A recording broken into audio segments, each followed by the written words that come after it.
Baik, Assalamualaikum warahmatullahi wabarakatuh. Kami dari kelompok media pembelajaran kelompok 8 yang beranggota Kris Karonika, saya Juliana Rahima Putri, Suprapti, Tisa Oktaviana, dan Yunisara. Baik, Indonesia merupakan negara yang sangat rentan akan terjadinya perpecahan konflik. Hal ini disebabkan Indonesia adalah negara dengan keragaman suku, etnis, agama, dan budaya, serta yang lainnya.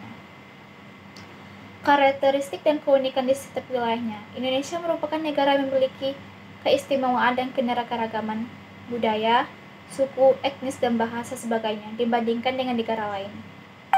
Semboyan bangsa Indonesia, Bhinneka Tunggal Ika, tertulis pada kaki lambang negara Garuda Pancasila.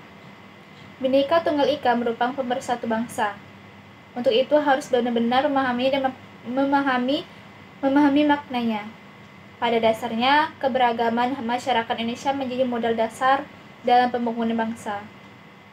Oleh karena itu, sangat diperlukan rasa persatuan dan kesatuan yang tertanam di setiap warga negara Indonesia.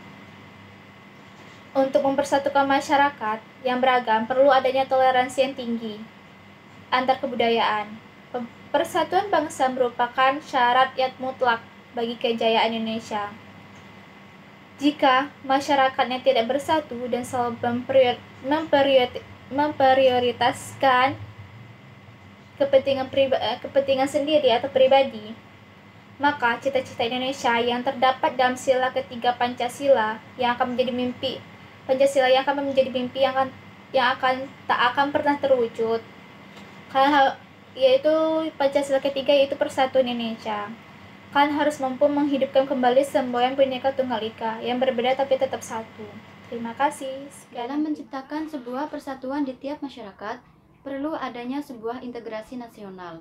Sebelum itu, kita harus mengetahui tentang konsep dari integrasi itu sendiri, di mana dalam Kamus Besar Bahasa Indonesia, integrasi nasional mempunyai arti politis dan antropologis. Secara politis, integrasi nasional berarti penyatuan berbagai kelompok budaya dan sosial dalam kesatuan wilayah nasional yang membentuk suatu identitas nasional. Secara antropologis, integrasi nasional berarti proses penyesuaian di antara unsur-unsur kebudayaan yang berbeda sehingga mencapai suatu keserasian fungsi dalam kehidupan masyarakat.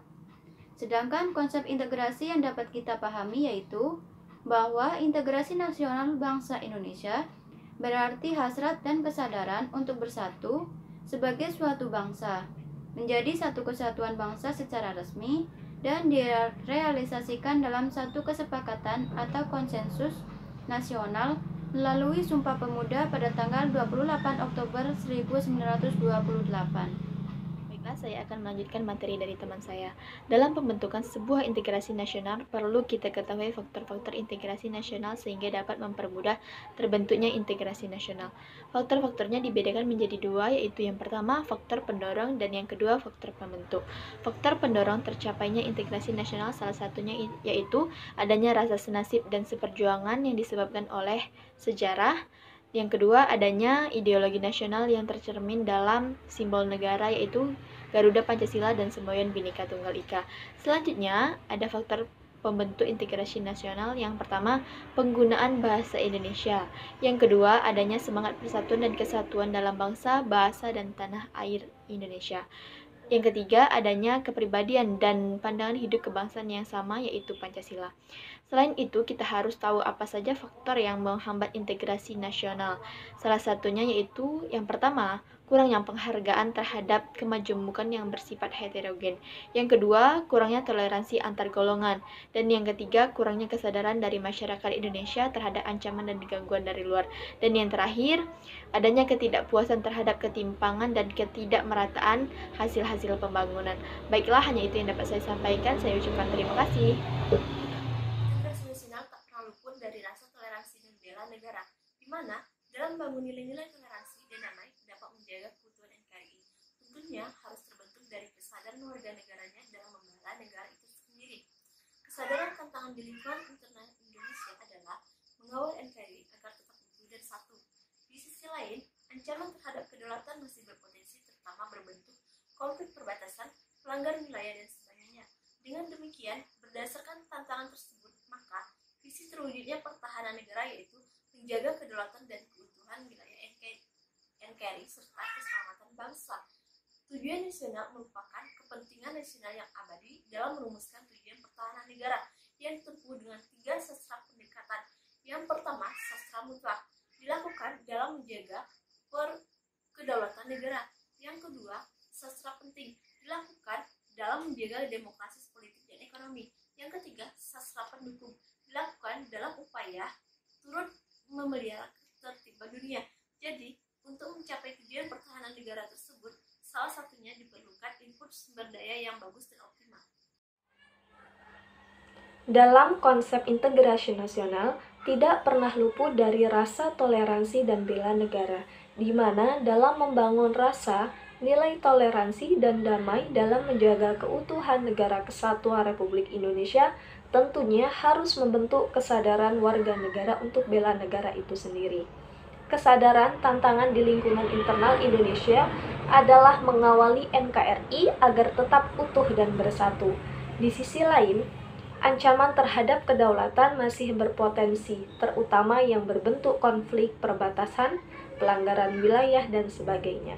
Dengan demikian, berdasarkan tantangan tersebut, maka visi terwujudnya pertahanan negara yang tangguh dengan misi menjaga kedaulatan dan keutuhan wilayah NKRI, serta keselamatan bangsa harus terwujud.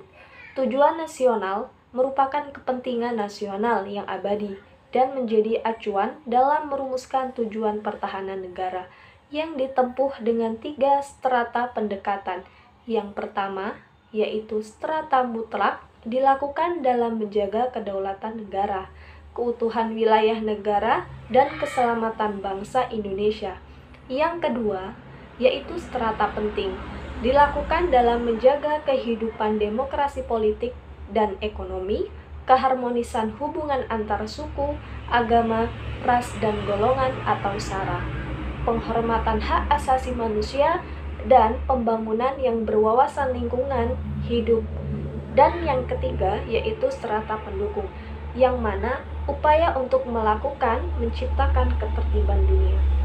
Dalam mencapai tujuan pertahanan negara tersebut, maka dibutuhkan input sumber daya yang bagus dan optimal.